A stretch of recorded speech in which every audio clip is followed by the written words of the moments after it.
Hey guys, welcome back to the channel. It's your boy, Coach Alex. And today I'm breaking down something everyone has been asking me.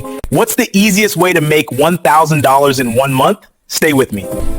Because I'm not giving you theory, I'm giving you real steps you can start today. Let's be honest, $1,000 sounds big, but you can break it down. $1,000 in a month is just $250 a week, or anybody can hit that with the right strategy. Strategy number 1, skill-based side jobs. Pick one skill: video editing, graphic design, TikTok editing, social media handling. Go on Fiverr. You just need 4 to 5 clients paying you small amounts to hit your target. Strategy number 2, buy and resell. Gadgets, clothes, sneakers, buy low, sell higher. People are making $1,000 a month doing just this. Strategy number 3, offer a simple service. Cleaning, tutoring, delivery, laundry pickup, home errands.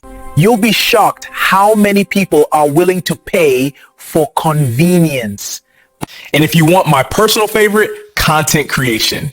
You can start small and scale fast. All right, guys, that's it for today. If you're ready to make your first $1,000 this month, thanks for watching, guys. If you learned something new today, hit that like button right now. Don't forget to subscribe and turn on notifications so you never miss another money tip.